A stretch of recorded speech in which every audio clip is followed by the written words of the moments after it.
China's Navy now counts more than 370 warships. That is more than any other nation afloat, and the count is the Pentagon's, not Beijing's. Every few weeks, another hull slides into the water, and yet the rival it's chasing still owns 11 aircraft carriers to China's 3. That gap is this whole story. So, today we're counting down the 10 biggest navies on Earth, ranked by battle force hulls. Fair warning, this order will annoy almost everyone, because at sea, the country with the most ships and the country with the most power aren't the same place. That tension decides everything at the top of this list. Number 10. The United Kingdom. The Royal Navy is down to about 65 commissioned ships. In 1945, it had close to 900, so that's a fleet cut by more than 9/10. Yet 2 of today's hulls are 65,000-ton aircraft carriers, which is 2 more than most nations will ever own. Quality, it turns out, is Britain's entire argument. It's an argument we'll hear again. Number 9. France, with about 100 vessels. Among them sails the Charles de Gaulle, the only nuclear-powered carrier on Earth outside the American fleet. One 42,000-ton ship lets Paris park a mobile airbase off any coastline it chooses. That's what a smaller fleet buys when most of it is serious. Number 8. India, at around 45 warships. New Delhi commissioned 12 new ships in 2025 alone, and 45 more are under construction right now. That's a navy growing faster than almost anything else afloat. India built it to watch the Indian Ocean and to watch who else has started sailing there. Number 7. Japan, with roughly 150 vessels. Constitutionally, Japan isn't allowed a navy at all, so this one is politely called a self-defense force. The polite fleet includes 23 attack submarines, plus 2 flat-decked ships being refitted to fly F-35 stealth jets. Whatever is worrying Tokyo into all this, we're sailing towards it. Number 6.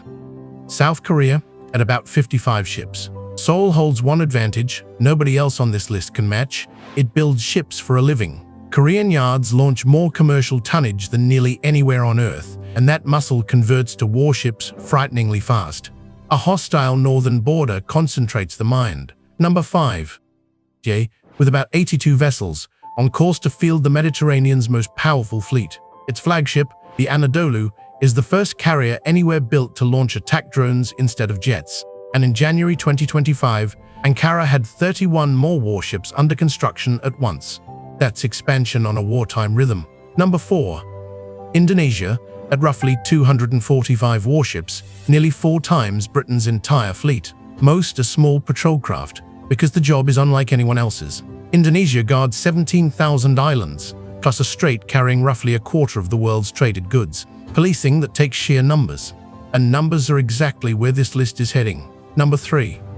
Russia, with 283 commissioned vessels as of January 2025. Underwater, it's still terrifying. 13 ballistic missile submarines that could flatten whole countries in an afternoon. On the surface, it's a museum with engine trouble. Ukraine, with barely a navy, sank the 12,000-ton cruiser Moskva and chased Russia's Black Sea Fleet from Crimea. The flagship is on the seabed. Number 2. The United States, at 296 battle force ships. Second place will sound absurd in a moment, so let the numbers land first. 11 nuclear-powered aircraft carriers, when no rival owns more than 3, 74 destroyers of one brutally standardized class, 2 million tons of warship, more than double China's steel. By firepower, this is still the most dangerous navy ever assembled. So, why second? Because the American fleet is shrinking to a projected 207 ships in 2026, while its rival keeps launching. The US commissions a handful of warships a year. Its problem commissions them by the dozen. Number 1. China, more than 370 battle force warships, and that's the Pentagon's own count, not Beijing's brochure. 2 decades ago, this was largely a coastal force hugging its own shoreline.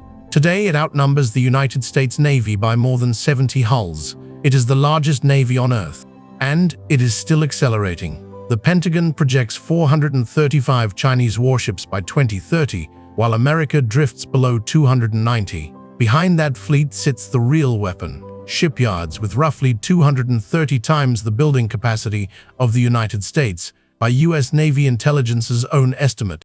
In November 2025 came the Fujian, an 80,000-ton carrier with electromagnetic catapults, technology only America had ever fielded. So, who actually rules the waves in 2026? America still wins the firepower ledger, 11 carriers to 3, double the tonnage, and 80 years of carrier craft China hasn't rehearsed. But fleets aren't judged on a single year. They're judged on the slope. One of these lines is drifting gently downward. The other has climbed for 30 straight years. Since 1945, command of the sea has belonged to whoever owned the carriers. The coming decade tests whether it now belongs to whoever owns the shipyards. 370 ships today, 435 by the end of the decade. Somewhere in a dry dock in Shanghai, the answer is already being welded.